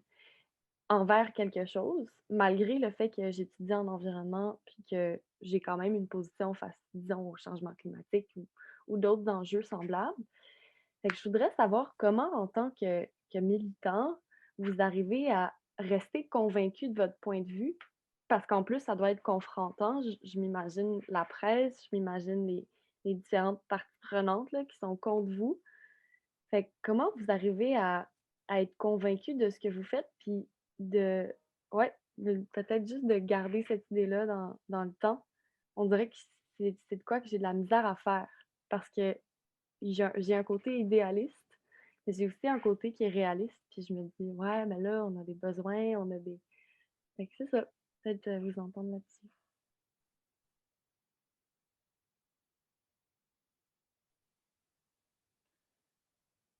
Écoutez, Pascal, je peux me lancer sinon? Ouais, ben, je peux. Pour moi, cette question-là appelle ce que je nommais à la fin de mon intervention à propos des 7 générations. Quand je disais que c'était mon étoile du Nord, là, précisément sur cette question-là, de me demander est-ce que ce qu'on est en train de proposer, c'est compatible avec la survie de l'être humain dans 200 ans? Je ne suis pas convaincu qu'au rythme où on va, dans 200 ans, il va rester des humains sur la Terre, ou en tout cas, qu'il va rester des humains qui vont être capables de raconter ce qui s'est passé 200 ans en arrière. Puis, la seule manière pour moi de me raccrocher puis d'avancer puis de départager ce qui est moralement juste puis ce qui ne l'est pas en termes environnementaux, c'est de me raccrocher à cette notion-là. On propose un projet de biomasse à la cimenterie de Port-Daniel. Dans 200 ans, c'est-tu pertinent, ça? Je pense pas. Comme continuer à faire du ciment au rythme où on en fait là, c'est pas pertinent. Ça ne permet pas à ce qu'on survive sur cet horizon de temps-là. On tasse ça, on va pas pousser pour de la biomasse à la cimenterie, on va essayer de pousser pour fermer cette usine-là. Pétrole et gaz, c'est la même chose. Puis pour moi, ça permet de garder certaines certitudes dans un monde qui est habité par le fake. Ouais. Puis peut-être que j'ai trop de certitudes, mais c'est ce qui me permet de dégager celles qui m'apparaissent le plus plausibles. Là. Si je peux compléter rapidement, ce que je pourrais répondre à ça, c'est que je crois qu'ici, tous et toutes autour de la table, on a plus des doutes que des certitudes là, quand on pense à l'environnement, ce qui nous attend. Je pense que c'est important de conserver cette part de doute-là, puis de ne pas avoir peur non plus de se lancer à un certain moment, puis de se dire qu'il y a des questions qui vont se répondre en cours de route, qu'il y a des questions qui vont se rajouter, puis que notre esprit va s'ouvrir. Puis moi, ce que j'aime de ce mode de vie-là, dans lequel je suis plongé, c'est les rencontres qui nous nourrissent, puis les échanges qu'on peut avoir avec des personnes extraordinaires. Je pense qu'on ne serait pas là ce soir, je ne serais pas là à vous parler ce soir si je n'avais pas rencontré Isabelle. Puis Pascal, on a eu l'occasion de se parler sur plusieurs dossiers, mais on arrive aussi à s'ouvrir sur le monde, puis sur le monde qui nous entoure, puis de s'inspirer des gens autour de nous. Fait que moi, c'est ce que je veux vous dire, c'est que je ne suis surtout pas convaincu de quoi que ce soit. Là. Je pense qu'il faut... puis chez nous, tu sais, bien que l'environnement, ça soit toujours notre préoccupation première, là, à ce qu'on cherche à préserver, en tout cas de notre point de vue en Abitibi, qui est un épicentre extractiviste, là, s'il en est un, il y a beaucoup de revendications qui sont de l'ordre du social, puis du mieux vivre ensemble, puis de ce qu'on veut vraiment pour l'avenir. Fait que, je pense que ça aussi, ça amène plusieurs questions, mais ça nous permet nos doutes, ça l'amène, dans le fond, une réflexion commune, puis c'est ça que je trouve très bien. Puis là, dans la présentation plus tôt, puis j'espère que j'aurai le temps avant qu'on se quitte, le lien que je voulais faire entre l'art puis la militance ou l'activisme, c'est là, je crois, qui nous permet de faire ce pont-là.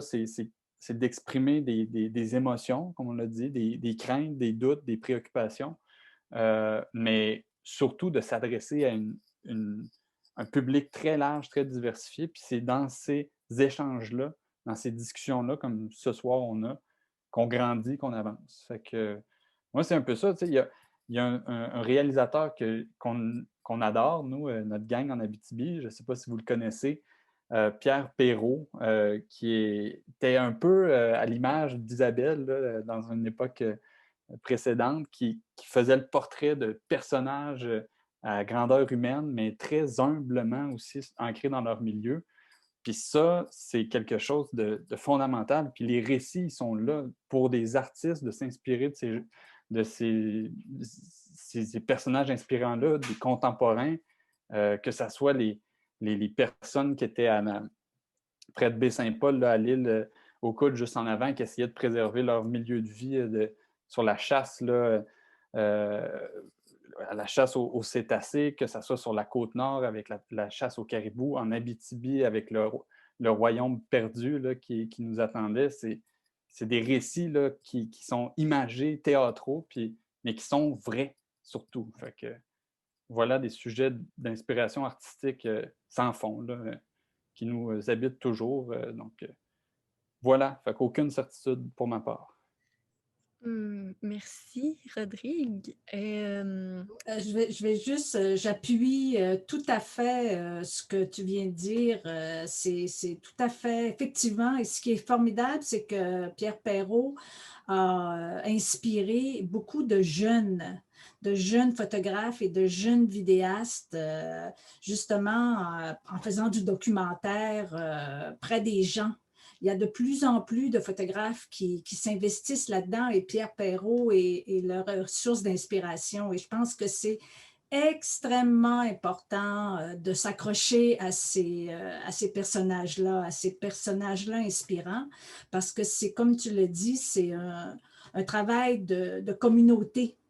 Je pense qu'on peut agir seul, mais on agit aussi en communauté pour donner plus de poids. C'est très important. Merci. Je vais juste, pour les prochains, s'ils ont encore des interventions à faire, je vais prioriser les gens qui lèvent la main au signifie qu'ils ont à parler. Déjà, j'avais Monique Rondeau qui avait la main levée depuis un moment. Oui, merci. J'aimerais t'entendre, Isabelle, sur ce que je vois, moi, comme un rôle, peut-être pas un rôle, je ne sais pas si l'intention. Je pense que l'artiste, il fait ce qu'il a à faire avec ce qu'il est. Puis, mais j'y vois, moi, un rôle de médiation. Comme Laurel le disait, il y a différents types de personnes. Beaucoup de gens sont concernés puis inquiets des changements climatiques, puis de l'extractivisme et tout ça, puis qui sont un peu paralysés. Il y a de multiples façons de voir la réalité qu'on vit aujourd'hui. Mais il me semble que les œuvres, que les artistes, plusieurs personnes ici se sont définies comme, non, pas militants, mais artistes. Mais on a tellement besoin de la culture, on a tellement besoin de cette parole qui s'élève. Puis pour moi, je trouve que ça peut jouer un rôle de médiation. Puis j'aimerais t'entendre là-dessus. Puis j'aurais une question pour Rodrigue après, très brièvement. Rodrigue, moi, j'ai entendu, quand on préparait la journée du 29 septembre, la grande manifestation avec le dragon là, du gazoduc, etc., tout à coup, on a eu un message « Ah, Rodrigue s'excuse, il ne pourra pas jouer le rôle exact qu'il devait jouer parce qu'il est invité par Greta. » etc. Et ça nous a fait beaucoup rire. Puis si tu veux, j'aimerais ça que tu nous racontes un peu comment tu as vécu cet événement. Merci.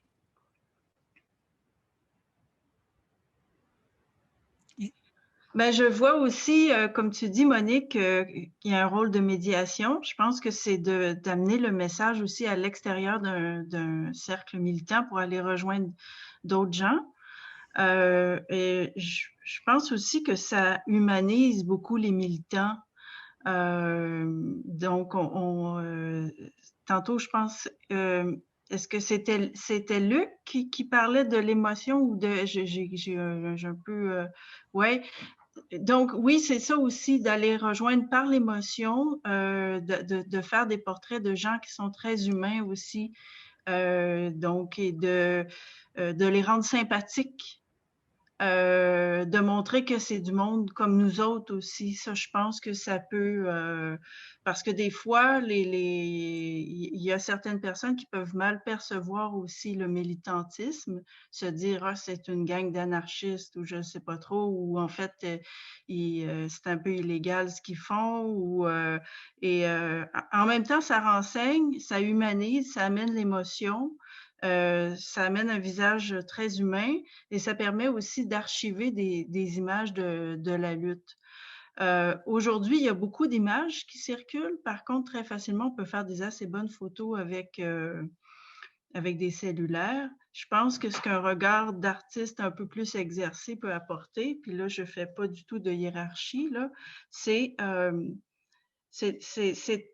regard qui va rejoindre aussi des dimensions qui sont intemporelles dans l'art. Comme à chaque fois que je fais des photos, il y a des photos de militants que j'ai fait dans le projet Dénoncer avec les militants d'Hydro-Québec qui ressemblent à des tableaux de Georges Delatour ou qui ramènent à des figures très intemporelles de l'histoire de l'art, qui vont donc chercher d'autres dimensions aussi, qui sont celles de notre bagage à nous, les artistes. Donc, je pense que c'est à ce niveau-là aussi que l'expérience du regard peut apporter quelque chose.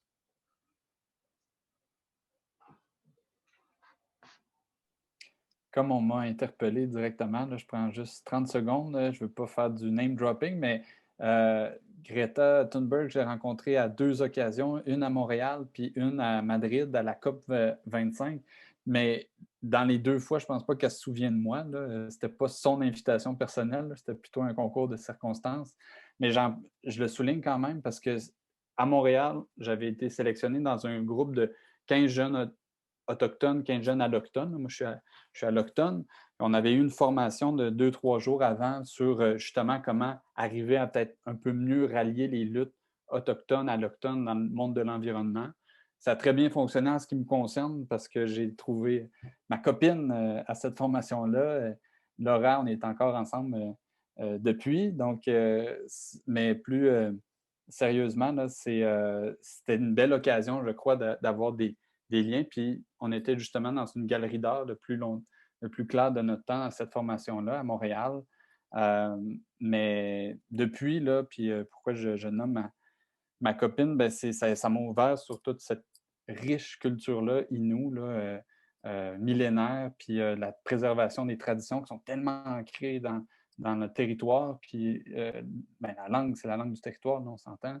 Et je crois que ben, c'est quelque chose dont on doit être plus à l'écoute, puis plus ouvert, plus sensible en tant que société coloniale, parce qu'il y a là des messages qui sont tellement vrais, là, qui parlent du cœur, puis qui parlent du territoire, finalement, là, qu'il faut à tout prix qu'on soit plus attentif. Que je crois que l'art, ben, effectivement, c'est le meilleur vecteur de transmission des traditions. Puis c'est pour ça que nous, ben, on n'a peut-être pas accès à ces... quand je dis nous, les allochtones, je ne veux pas présumer de vos origines, là, mais en tout cas, en ce qui me concerne, ben, si je peux me rattacher à l'art, justement, de Pierre Perrault, Isabelle Ayer, et tout pour mieux décrire mon environnement, ça me fait du bien. Fait que, voilà. Merci, Rodrigue. Josée Courtemont, je pense que tu avais une question. Oui, ben, comme je disais au début, ben, d'abord, merci, hein, merci Isabelle, merci Rodrigue, Pascal, merci la Galerie d'art d'organiser ça. Moi, ça m'enchante. Ça me permet vraiment de faire du ménage dans ma tête. Il y a aussi l'art comme fiction, comme médium pour se projeter dans l'avenir. Comme j'écrivais dans le fil de conversation, je me rends compte ce soir qu'il n'y a pas de militante si présente que ça pour lutter contre, mais je pourrais réveiller une militante pour lutter pour quelque chose, entre rien faire du tout puis mettre son corps entre la machine et son objectif. Je pense qu'il y a une palette qui est plus accessible pour moi d'action. Et puis moi, ben, comme conteuse ou comme artiste, performeuse, je me vois plus dans la fiction, les œuvres de fiction pour qu'on puisse se projeter dans l'avenir comme humanité, vers quoi on veut aller comme humain, comme collectivité. Il y a Cyril Dion dans son livre, je pourrais mettre les coordonnées, son livre Petit manuel de résistance contemporaine, c'est aussi lui, entre autres, là, qui est à l'origine du film Demain, qui dit que lui, il y a des ingrédients qu'il verrait dans des récits à partir de 3 grands objectifs. Ces objectifs seraient stopper la destruction et le réchauffement, construire la résilience, puis régénérer la planète et nos modèles économiques et sociaux. Moi, j'aimerais ça vous entendre, Isabelle, Pascal, Rodrigue, sur, pour vous, un récit où on se projetterait dans l'avenir comme humanité. Quels seraient les ingrédients de ce récit-là? Oh. Qu'est-ce que vous voudriez entendre? Moi, j'ai trop parlé, fait que je vous laisse.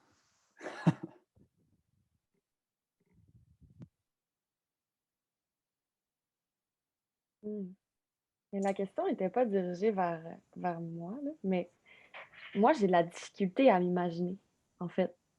Puis je pense que c'est ça l'enjeu de notre génération, beaucoup. C'est qu'on constate qu'il y a un problème, mais on n'a pas beaucoup l'impression qu'il y a des issues.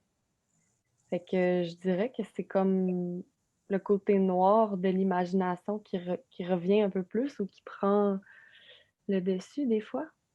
Fait que puis je pense pas être la seule à partager un peu cette vision-là qui est un peu absente. Tu sais, on parlait des 7 générations, là. Puis si je m'imagine vraiment la Terre en 7 générations, je nous imagine pas beaucoup dessus, tu sais. Fait que c'est difficile, je pense, d'être utopique dans le contexte. Je suis très glauque, là. Je voulais juste faire cette petite porte-là.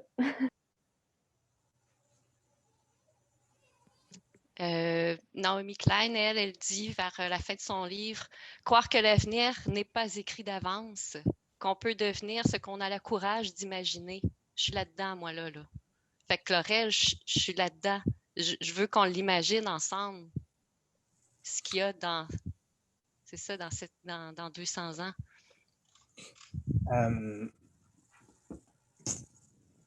Ben, si on a réussi à survivre dans 200 ans, ça c'est la prémisse là, qui permet de mettre en place tous les éléments de ce récit-là, je crois.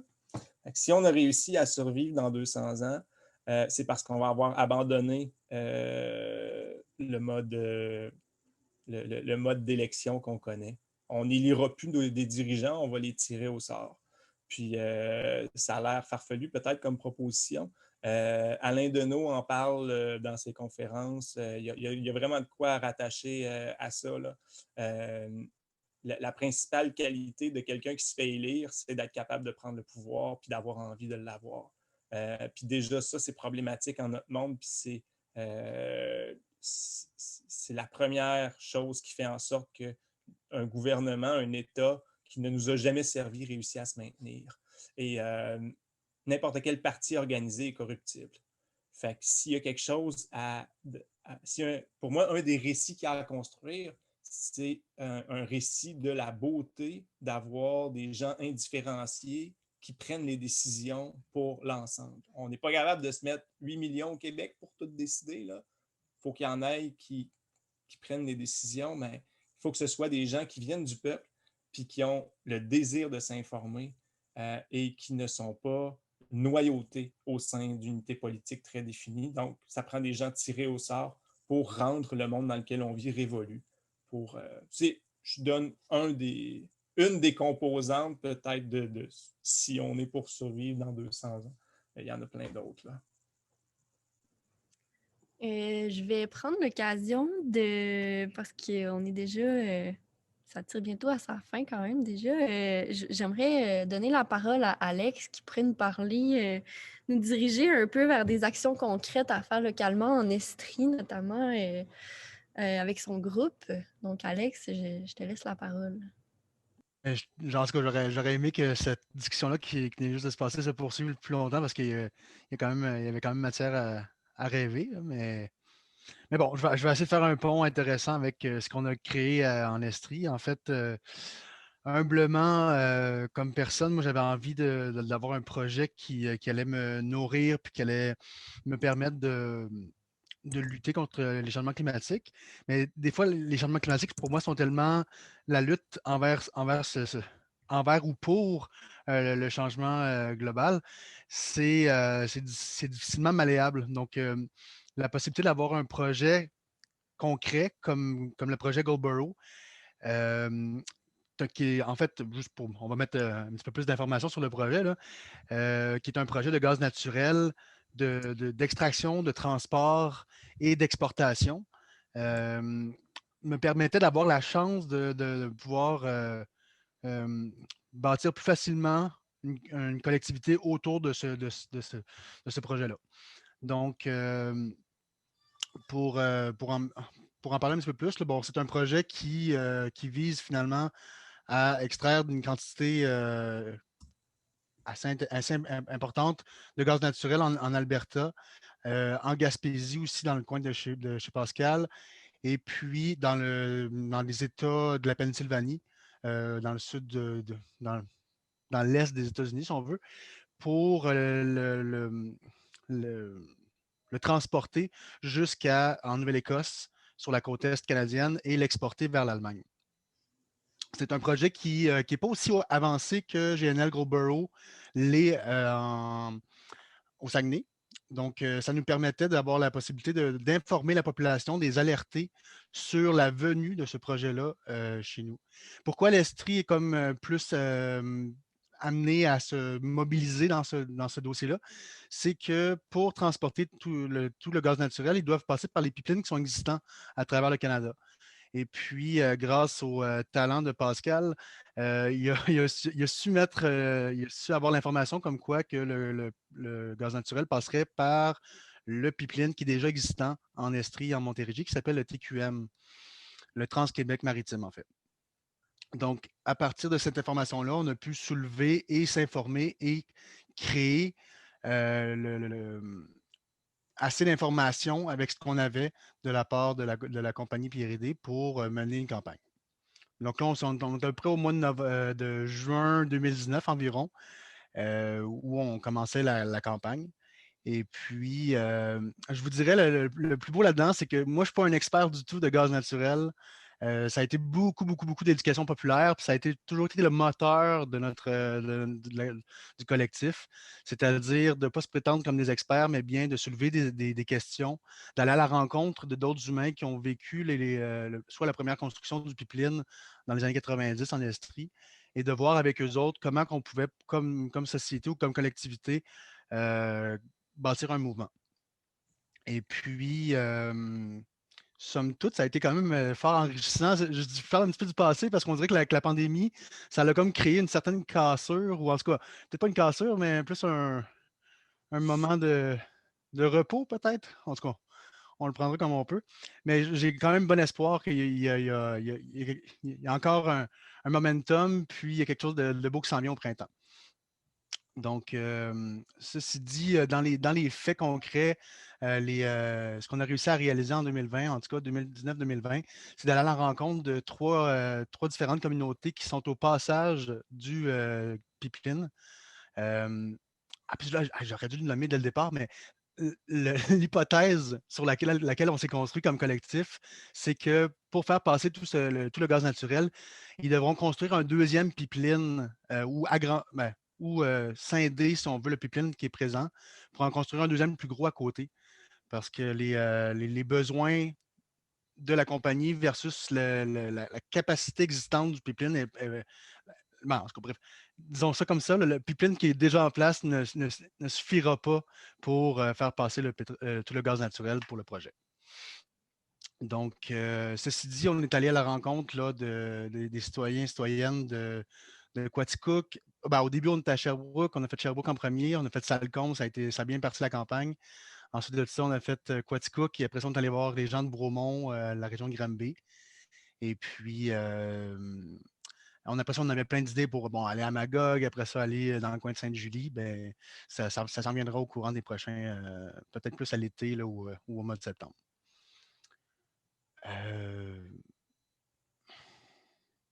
Donc, c'est ça. Je pense qu'il y a un mouvement qu'on a parti, qu'on a essayé d'alimenter le mieux qu'on pouvait.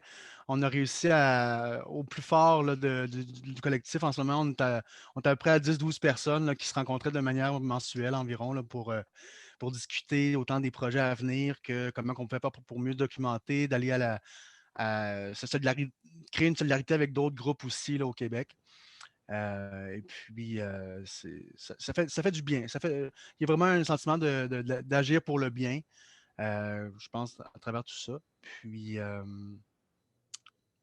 voilà, comme on disait un petit peu au départ, on est souvent des personnes qui alertent, qui créent le sentiment d'agir. Ben, c'est un peu ça qu'on a réussi à faire à date pour le collectif Goboro, en plus d'éduquer la population sur cet enjeu-là. Merci beaucoup, Alex. J'ai pris l'initiative d'écrire le nom de la page Facebook là, du groupe dans le clavardage. Fait que s'il y en a qui ne connaissaient pas, là, je vous invite à aller peut-être liker la page juste pour connaître un peu les... Oui. Ben, mieux que ça, en fait, si les gens ils veulent s'inscrire directement sur la liste d'envoi de courriel, je vous inviterai à écrire votre courriel dans le chat. Comme ça, moi, je pourrais là, par la suite vous ajouter parce que Facebook, malheureusement, ça a un petit peu ce côté-là. C'est un peu indirect. Super. Ben merci. Puis, ben, avant la fin, là, je trouvais ça important que, dans le fond, il y avait aussi Lucie Lafrenière et Luc Baudouin qui avaient des questions. Peut-être, je vous invite à les lancer un après l'autre. Peut-être qu'on n'aura pas nécessairement le temps d'y répondre, mais ça peut quand même nous lancer sur des nouvelles réflexions. Puis après ça, ce sera déjà le mot de la fin. Luc, tu peux prendre la parole si tu veux. Oui, bon, c'est une forme de question, pas de temps, mais c'était surtout Laurel, elle avait posé la question, le monde futur. Moi, j'étais un esprit très positif, puis c'est pour ça que je reviens avec ce livre-là qui est positif puis qui apporte des idées, mais si j'en avais une à soumettre, c'est comme si on avait à redéfinir les valeurs de base de l'humain, de l'humanité, pour repartir sur de quoi qui serait plus, tu sais, une meilleure fondation qui englobe en fait tous les projets actuels qui sont tous des feux, pas des feux de paille, parce que ce n'est pas des petits feux, là, mais il y a plein de feux partout. Puis c'est comme si tout le monde essaie de les éteindre du mieux qu'ils peuvent. Puis je vous lève mon chapeau à tous ceux qui agissent concrètement. Mais je suis dans une réflexion de liens humanitaires plus grands, comme votre groupe présentement, puis d'autres groupes, comment on peut se réunir puis repenser. Quelqu'un disait lire le processus d'élection, mais moi, je pense que tous les systèmes sont à revoir, puis il faudrait rebaser les valeurs de base. Il en suggère encore une fois dans le livre. Mais c'est ça. C'est un gros chantier dans lequel on est. Puis je pense qu'on est dans le confinement, si on peut le voir positivement, pour pouvoir voir qu'on s'est amené jusque-là avec tout l'environnement et tout ce qu'on ne s'occupe pas assez. Puis on arrive dans une situation que là, il va falloir agir concrètement sur des bases plus profondes et plus grandes. Ça affecte la planète au complet. Là. Fait que ça serait long d'entreprendre toutes les solutions ensemble ce soir, mais je veux juste vous dire, ma réflexion, elle est là. Puis je suis content de voir ceux qui sont actifs et courageux. Moi, je lève mon chapeau, le courage, là, le corps entre la machine et vous. Bravo. Puis je suis derrière vous, puis dans d'autres processus, mais vraiment pour le changement vers le monde de rêve idéal que quelqu'un proposait. Là. Puis moi, l'image que j'ai, c'est qu'au lieu que ça serait hiérarchique, ça serait en cellules, tous conçus pour agir soit écologique, l'autre la santé, l'autre la politique, mais ils interagissaient de même niveau. Il n'y aura pas de hiérarchie pour arriver à des solutions à long terme. Là, je termine là-dessus parce que je serais parti, là, mais suis content de vous avoir vu. Puis bravo à vraiment Pascal, Rodrigue, Isabelle et tous ceux qui sont dans l'action très concrète. Je vous félicite. Bye-bye. Ben, merci, Luc. Juste avant de peut-être céder la parole à Caroline, je voudrais juste dire que moi, personnellement, je suis vraiment contente du moment qu'on a eu tous ensemble. Puis je pense que déjà là, juste avec tous les documents qu'on s'est partagés au travers de la discussion puis dans le clavardage, on a beaucoup de choses déjà pour se nourrir encore plus. Puis moi, mon désir initial, c'était vraiment de créer une espèce de nouveau petit réseautage, tu sais, entre les personnes qui allaient participer. Fait que je trouve que c'est le fun de déjà juste rencontrer des nouvelles personnes puis de voir des visages des personnes qui ont les mêmes convictions que nous.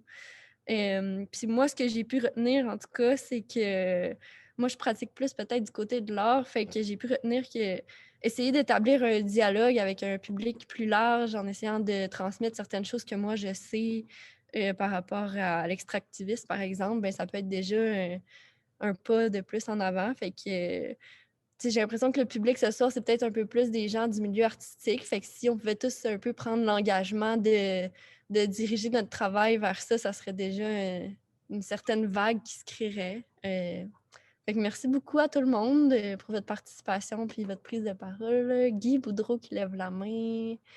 Oui, c'est pour une petite question très courte. Mais premièrement, merci d'avoir organisé l'événement. Puis c'est intéressant de voir une diversité, justement, puis d'établir le parallèle entre l'art, le militantisme. En fait, c'est deux mondes qui doivent se rejoindre, qui expriment la même chose, mais différemment, un regard différent sur les mêmes problématiques. J'avais une question pour toi, Gabrielle. Est-ce qu'à la galerie, on discute de la prolongation de l'exposition d'Isabelle? Je pense que je vais laisser Caroline répondre à cette question. Oui, l'exposition d'Isabelle Ailleurs va être prolongée. On va annoncer la date d'ouverture très prochainement. Donc, vous pourrez venir. On va l'ouvrir pour 4 semaines. Donc, ça va être un bonheur de et êtes-vous au courant là, pour les 2 autres expositions s'il y aura prolongation ou si... Il y aura prolongation, oui, dans les 3 lieux. Oui, bonne nouvelle. On va faire une infolette, je pense, lundi, conjointe, donc plein sud et la salle Alfred Pellan également. Puis ça vaut la peine d'aller voir. Oui, de pouvoir apprécier l'exposition, mais sur place, c'est un gros plus. Et merci. Là-dessus, moi, je sais qu'on n'est pas à la porte d'à côté, mais si vous êtes en quête d'inspiration sur des récits ou des mobilisations, là, vous êtes toujours les bienvenus en Abitibi. On a de la place, on ne se pile pas sur les pieds, puis on est dans une zone verte. Là, pas pour le moment. Là, ben, si on regarde les chiffres, là, ça nous situe dans le jaune-vert. Donc, si un jour c'est permis pour vous, puis vous voulez venir voir qu'est-ce qui se passe, on prévoit avoir les prochains mois très occupés en mobilisation sur le territoire. Fait que on pourra en rediscuter à ce moment-là. Fait que, voilà. Je pourrais dire la même chose que Rodrigue pour la Gaspésie. On a de la place, on est en zone très verte. On est prêt à accueillir les gens pour mobiliser sur le territoire ici. C'est pas tombé dans l'oreille d'un sourd. Hein? Il y a Guy qui voulait parler. Vous me tenez au courant s'il y a quelque chose à photographier. Hein? Moi, j'ai vraiment hâte de recommencer. Parfait. C'est noté. Là, on est sur le terrain toutes les fins de semaine. Là, ça s'en vient. Là, tu vas être dans les premières à contacter. Chauffeur, Isabelle, tu me feras signe. Le chalet est toujours disponible. Là, fait que, voilà. C'est bon. Hey, merci tout le monde. J'ai vraiment senti que les ponts se sont faits très naturellement entre un paquet de monde qui ont des provenances puis des champs d'intérêt très différents. Puis l'art et le militantisme, c'est comme si ça s'est révélé, en effet, à voir. C'est comme si c'est de la sensibilisation, c'est de la médiation, puis c'est tellement important de pouvoir échanger. Donc, j'apprécie que vous ayez été là, que vous ayez participé de cette manière-là. Et puis, ça faisait longtemps, en tout cas, personnellement, que j'avais eu un échange sur Zoom qui entraient dans le contenu de cette manière-là. Merci beaucoup. Merci au travail d'Isabelle d'avoir éveillé aussi tous ces champs de communication parce que ça part de là. Ça part vraiment de l'art qui nous a permis d'aller à la rencontre de militants. Puis moi, je ne l'ai pas dit, mais je ne suis pas nécessairement une militante engagée. Je le fais vraiment par le biais de l'art. Puis ça fait du bien de voir comment ça fonctionne, comment ça s'articule. Donc, un gros, gros merci. On va compiler les références qui ont été mises dans le chat pour pouvoir vous les envoyer. Puis voilà, venez voir l'expo. Puis bonne soirée tout le monde. Merci.